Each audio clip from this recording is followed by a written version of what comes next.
I remember the exact sound my heels made when they touched the marble floor of the bank lobby. Sharp, steady, confident. It wasn't just a sound. It was a declaration. I walked past the same polished counters where, years ago, a trembling version of me had stood, holding onto hope tighter than my old leather purse. Now, the staff smiled at me, not because I was another client, but because I was the one signing their paychecks. I adjusted the silk blouse against my skin, the fabric cool and smooth, a quiet reminder of how far I had come. The scent of fresh coffee drifted from the corner cafe, blending with the faint polish of mahogany desks. My phone buzzed in my hand, a message from the board, reminding me of the meeting upstairs. A meeting where the very people who once dismissed me would now look me in the eye and call me boss. Funny, isn't it? The same bank that once told me I was too risky to invest in now had my name on its deed. I paused at the base of the grand staircase, glancing at the framed photographs of former presidents of the bank. Old men in suits stared back, frozen in their legacy. Soon, my portrait would join theirs, but mine would tell a very different story. As I climbed the steps, a wave of emotions rushed through me. Pride, vindication, and yes, a sting of the old hurt I had carried for so long. Because the truth was, beneath the calm smile on my face, there was still that younger woman inside me, the one they underestimated. And today, she was walking back to claim what was hers. I was 24 when I first walked into this bank with a folder clutched so tightly in my hands that my knuckles turned white. My palms were damp, but I kept whispering to myself, "You're ready, Olivia. You've worked too hard to back down now." The loan officer, a man named Mr. Randall, barely looked up when I stepped into his office. He adjusted his tie, tapping impatiently at his computer, while I stood there rehearsing every line I had prepared. "Miss Hayes," he said flatly, finally glancing at me, "you're requesting a business loan of $50,000. And you have no collateral?" My throat tightened. "I have a business plan," I said, sliding the folder across his desk. "I've spent months researching. The market is wide open. I just need the capital to start." He flipped through the pages like they were nothing more than napkin sketches. His sigh was heavy, almost theatrical. "You're young. You don't have assets. No husband, no cosigner. Banks don't like risks, and frankly, this looks like one." The words burned. I sat straighter, willing my voice not to shake. "I can make this work. I know I can. All I need is the chance." His answer was final. "Miss Hayes, I'm sorry, but this isn't for women like you. Come back when you have something to offer." The sting was unbearable. My hands shook as I gathered my papers, fighting back the lump in my throat. I refused to let him see me cry. As I stepped outside into the summer heat, the sun felt cruelly bright, mocking the storm inside me. I sank onto the stone steps of the bank and pulled out the small silver locket I always carried, my grandmother's. Inside was a photo of her younger self, smiling, determined. She used to tell me, "Live, build something they can never take away from you." Her words echoed in my head as I closed the locket in my fist.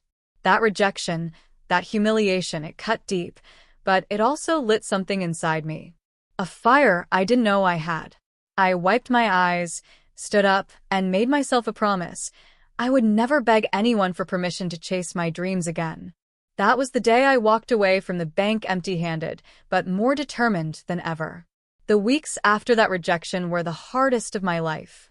I worked 2 jobs just to keep the lights on, serving coffee in the mornings and waiting tables at night. My tiny apartment in Queens was no bigger than a shoebox, and sometimes I had to choose between paying rent or buying groceries. But late at night, after my shifts, I'd sit cross-legged on the floor with my laptop balanced on a stack of old textbooks, sketching out business ideas until my eyes burned. I researched markets, watched endless tutorials, and taught myself what no one else was willing to teach me. Every no I'd heard at the bank replayed in my head, fueling me. One night, while I was cleaning up at the diner, an older woman named Margaret Lewis, a regular who always sat in booth 3, noticed the scribbles on my notepad. "What are you working on, sweetheart?" she asked, her voice warm but sharp with curiosity. I hesitated, embarrassed. Just ideas. A startup plan. She glanced at the page, then back at me with a knowing smile. You've got vision. Don't waste it in here. It turned out Margaret wasn't just a kind customer. She was a retired executive in finance. Over time, she became my quiet mentor.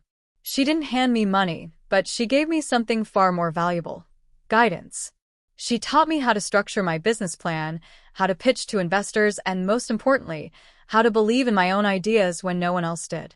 I saved every spare dollar. Instead of buying clothes or going out, I invested in building my first prototype, an online platform designed to help small businesses track their finances more easily. It wasn't perfect, but it worked. My first client was a local bakery that couldn't afford fancy accounting software. They paid me just enough to cover my rent that month, but it was the validation I desperately needed. Then came a second client, a florist. Word began to spread, not fast, but steady, like embers catching flame.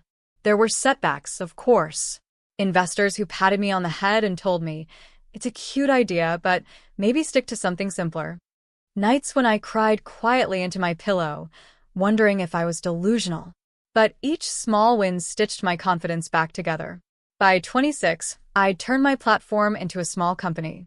By 28, I had a team of 5 working out of a cramped office with peeling paint and secondhand furniture, but to me, it was a palace. I didn't tell my family much. To them, I was just making ends meet in the city. I kept my success quiet, protecting it like a fragile seedling. I knew the world would see soon enough, but for now, I was content building brick by brick. Every late night, every sacrifice, every whispered pep talk in the bathroom mirror, it all added up. I was no longer the girl begging for a loan. I was becoming the woman who didn't need permission. And though I didn't realize it yet, the day was coming when those same bankers would have no choice but to take me seriously. The elevator doors opened with a soft chime, and I stepped onto the executive floor of the bank. My bank. The floor gleamed with polished wood and brass accents, the kind of space designed to intimidate. Years ago, it had worked. I'd walked these halls small, invisible, trembling. Today, my heels struck the floor like a metronome of power. The boardroom awaited me at the end of the corridor. Through the glass walls, I could see them, 7 men in dark suits and 2 women seated stiffly around the oval table. Their expressions carried that perfect mix of arrogance and unease. They were expecting to meet the new investor. I pushed the door open. The room fell silent. "Ms. Hayes," the chairman began, standing quickly, his voice forced into politeness. "We're honored you could join us."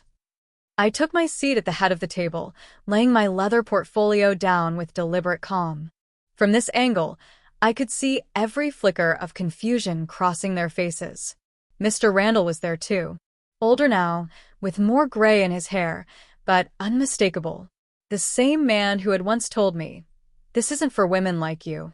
His eyes darted from me to the chairman, then back again, like he couldn't quite believe what he was seeing. The chairman cleared his throat.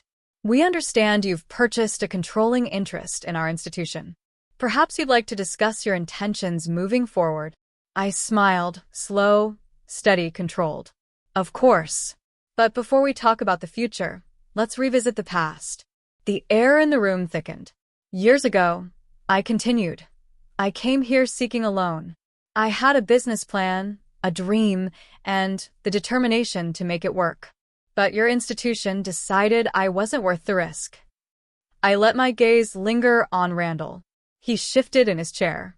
One of the board members spoke quickly, almost defensive. "Well, Ms. Hayes, banking has strict policies." I cut him off gently but firmly. "Policies? Or prejudice?" Because I remember the words clearly. "This isn't for women like you." A ripple of discomfort spread through the room.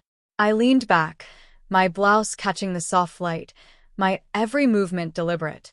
"You refused me a loan. You thought I was a risk." And now, I opened the portfolio, sliding a single document across the table, the official deed of ownership. "I own this bank." The silence was deafening. For a moment, all I could hear was the faint hum of the air conditioning. Randall's face turned ashen. The chairman fumbled with his cufflinks. The others sat frozen, unable to mask their disbelief. "I didn't come here today for revenge," I said softly, though every word carried weight. "I came here because women like me deserve more than closed doors and condescending smiles. I came here because no one, no man in this room, no institution, will ever again tell me what I cannot do." Randall finally spoke, his voice barely audible. "Ms. Hayes, I never meant." I raised a hand, silencing him. "You meant every word. And honestly, I should thank you. That rejection lit a fire under me that no one could extinguish. You gave me the greatest gift without even realizing it, the determination to never need your approval." I let the words settle. My heart was steady now, calm in a way it had never been before. Around me, their faces reflected the same truth. The balance of power had shifted forever. I let the silence linger a little longer, watching the board squirm in their tailored suits. For the first time, I wasn't the one fidgeting nervously in a chair. I was the one holding all the cards. Finally, I spoke. "Let's be clear. I didn't buy this bank to decorate my resume. I bought it because institutions like this one decide who gets a chance to succeed and who doesn't. And for too long, the rules have been written to keep people like me on the outside." One of the women on the board, her name tag read Ms. Dalton, shifted uncomfortably but nodded slightly, as if silently agreeing. I leaned forward, folding my hands on the glossy table. "Here are my conditions. Number 1. This bank will launch a program dedicated to funding women-owned and minority-owned startups. Real capital, real mentorship, no token gestures." A few board members exchanged uneasy glances. "Number 2, I continued, we will reevaluate our leadership structure. Within the next year, I expect at least half of the senior positions to be filled with qualified women and diverse candidates. Talent exists, you've just been too blind to see it." Randall shifted in his seat again, his face pale.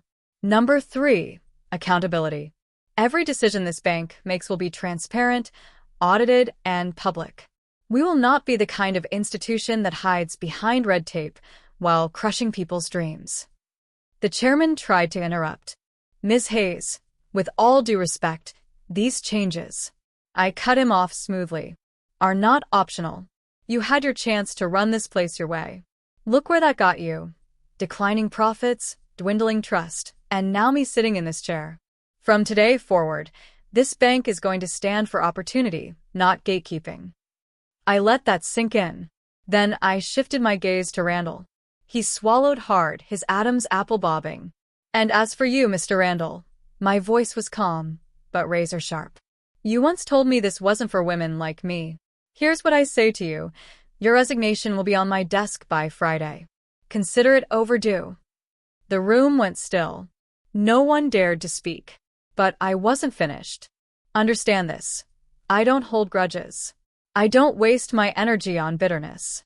But I will not allow the old ways to poison the new path we're building. If you want to stay on this board, you adapt. You commit. You evolve. Otherwise, you step aside." I rose to my feet, the silk of my blouse catching against the leather of the chair. "This isn't just business for me. It's personal. Every young woman who walks into this bank will know she's welcome here. Every dreamer will know they have a chance. That's the legacy we're creating." No one moved. No one argued. They all knew the truth. The power no longer belonged to them. It belonged to me. Weeks turned into months, and the changes I demanded began to take shape. For the first time in the bank's history, small business owners, women immigrants, people from neighborhoods no one bothered to invest in, were finally being given a chance. I watched as young entrepreneurs walked out of those same glass doors I once stumbled through, not with rejection letters, but with approval papers clutched in their hands. Their eyes held the same spark I once carried, only this time, it wasn't dimmed by someone else's doubt. The board shifted too. Ms. Dalton stepped into a senior leadership role, her voice no longer drowned out in meetings. Fresh faces joined us, brilliant women, driven men who valued fairness over ego, leaders who understood that strength comes from inclusion, not exclusion. Even the atmosphere of the building changed. It no longer felt like a fortress guarding money, but a bridge connecting dreams to possibility. One evening, after a long day of meetings, I stayed behind in my office. The city lights stretched endlessly outside my window, a glittering reminder of everything I had built. I opened my desk drawer and pulled out the silver locket. My grandmother's smile stared back at me from the tiny photo. Her voice echoed in my memory. Live, build something they can never take away from you. I ran my thumb over the smooth surface, tears pricking at my eyes. I had carried this locket through every rejection, every late-night breakdown, every small victory. And now, sitting at the helm of the very bank that once shut its doors in my face, I finally understood. I hadn't just built a business. I had built a legacy. My phone buzzed, another reminder, another meeting. But for a moment, I just leaned back in my chair, letting the weight of my journey settle over me like a warm blanket. The pain, the humiliation, the loneliness, it had all carved me into the woman I was now. Stronger, wiser, unshakable. I fastened the locket around my neck, its familiar weight resting against my heart. Then I whispered into the stillness of the room, words that felt like both a victory cry and a vow. They refused my loan once. Now I own the bank. And with that, I rose from my chair, ready for whatever came next.